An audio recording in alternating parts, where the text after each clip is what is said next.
جی وعلیکم السلام ورحمۃ اللہ وبرکاتہ۔ اور کیا حال ہے؟ خیریت ہے؟ سب ٹھیک ٹھاک ہے؟ کیا ہو رہا ہے آج کل؟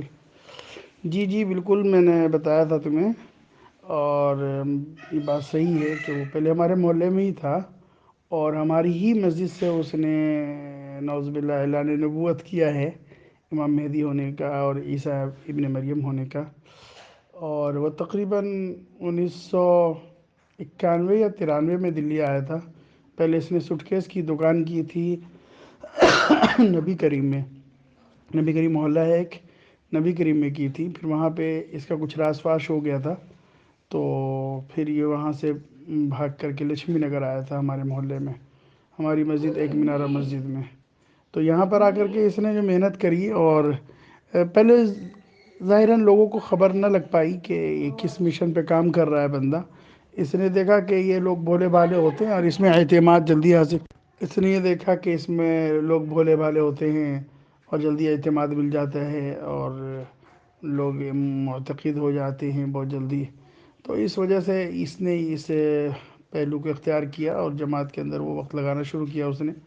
خیر زیادہ دن تک یہ چل نہیں پایا، اتنے میں ہی کہ تقریباً سن 2000 سے اس نے بولنا شروع کیا۔ 1999 میں غالباً آیا تھا ہمارے محلے میں۔ تو 2000 سے اس نے سن 2000 سے اس نے بولنا شروع کیا، کام کا نہج بدلنے والا ہے، کام کا نہج بدلنے والا ہے، کچھ ہونے والا ہے 2003 کے اندر۔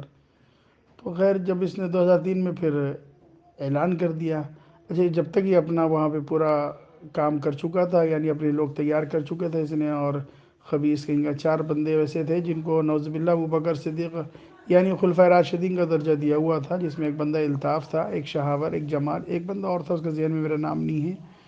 تو خیر میں نے اس وقت اس خبیث سے پوچھا بھی تھا، میں نے کہا شکیل بھائی تم یہ کیسے دعویٰ کر رہے ہو کہ تم امام مہدی علیہ عیسیٰ بن مریم ہو؟ تو کہنے لگا کہ ارے تمہیں آگے بڑے ہو کر کے پتہ لگ جائے گا۔ میں نے چلو صحیح ہے۔ پھر خیر اس فتنے کے سدباب کے لیے لوگوں نے بہت قدم اٹھایا، اور بس جب اس کو آخری مرحلہ تھا اس کا، تو سب سے پہلے جب اس کے بارے میں پتہ لگا تو سب سے پہلے نظام الدین سے موساد صاحب نے ہی اس کو بینڈ کیا تھا اور فتویٰ لگایا تھا اس بات کا کہ ہمارے کوئی بھی ساتھی، کوئی بھی مسلمان اسے سلام کلام بات چیت تعلقات سب ختم کر دیں۔ پھر مولانا نے رائے دی تھی اپنے ہمارے ساتھیوں کو مسجد کے کہ تم ایسا کرو، اس کے لیے افتاء سے تم رجوع کرو۔ تو ہم نے سب سے پہلے امینیہ سے رجوع کیا تھا، اور امینیہ سے اس کے خلاف فتویٰ لیا تھا۔ پھر دارالعلوم دیوبند گئے تھے ہمارے ساتھی، جس میں میرے بڑے بھائی بھی تھے ساتھ میں۔ خیر متفقہ طور پر پھر اس پر فیصلہ آ گیا، فتویٰ آ گیا تھا کہ یہ شخص کافر ہے اور اس طریقے کا۔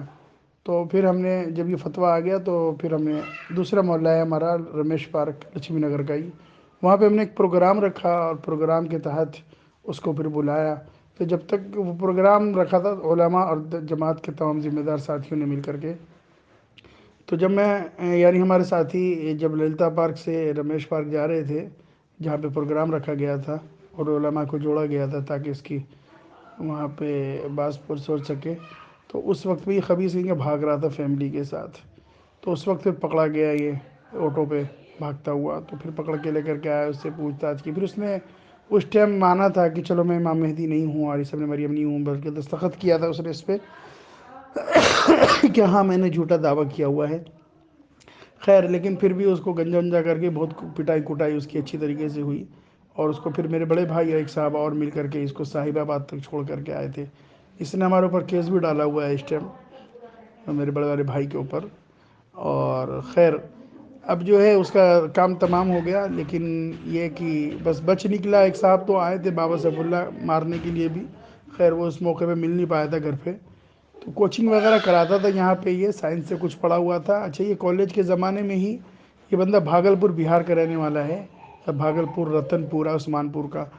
تو کیا نام ہے، یہ طالب علمی کے زمانے میں ہی اس نے گھر چھوڑ دیا تھا، اور یہ طالب علمی کے زمانے میں ہی قادیانیوں نے اس کو اپنے ہینڈ میں لے لیا تھا۔ یہ اسی وقت سے کام کر رہا تھا، لیکن خفیہ طریقے سے سارے کام انجام دے رہا تھا یہ۔ اچھا پھر اس کے بعد میں جب یہ دلی سے وہاں سے بھاگا تو یہ ڈائریکٹلی بھوپال گیا، بھوپال میں پھر نہیں رہ پایا یہ، تو اس نے مہاراشٹر اورنگ آباد پڑے گاؤں ایک جگہ ہے اسٹیشن سے 6 کلومیٹر قریب، وہاں پہ اس نے ایک بہت بڑا پلاٹ خریدا۔ جو اس کے حواریین تھے اور جو لوگ جمع ہو گئے تھے، کچھ تھوڑے موٹی پارٹی ہو گئی تھی ساتھ میں، تو ان کے سب پیسوں سے ایک اپارٹمنٹ خریدا اس نے وہاں پہ، پلاٹنگ کی وہاں پہ، اور اپنے جتنے بھی اس کے ماننے والے متبعین تھے، ایجنٹ تھے، وہ سب آتے چلے گئے، تمام پیروکار وہاں پہ یہ جمع کرتا گیا، اور وہاں پہ اس مہدی نگر اس کا نام رکھا اس نے، اور اچھا خاصا اس نے وہاں پہ ایک بڑی آبادی بنا لی۔ پھر کیا کرتا ہے کہ جہاں جہاں پہ بھی کیا نام ہے اس نے محنت کی، اور جہاں جہاں پہ بھی وقت اگر لگایا، یا جہاں کے بھی لوگ اس کے اٹیچ میں آئے، تو سب جگہ اس نے اپنی داغ بل ڈالی اور بنیاد ڈالی، اور یہ اس کے اپنے مشن پہ لگایا اس کو۔ اس موقع پر ہتھورا سے ہماری ایک جماعت مفتی ظہیر الاسلام صاحب نے بھیجی بھی تھی گوالیئر۔ میں طلبہ کی جماعت لے کر کے پہنچا تھا وہاں، جب جھانسی میں کیا نام ہے ہمارا یہ جوڑ تھا، اور وہاں سے رخ دیا تھا مفتی ظہیر الاسلام صاحب نے ہتھورا کے زمانے میں۔ تو میں علماء کی طلبہ کی ایک جماعت لے کر کے وہاں پہنچا تھا گوالیئر، تو وہاں بھی اس کے مشن پہ میں نے کام کیا تھا۔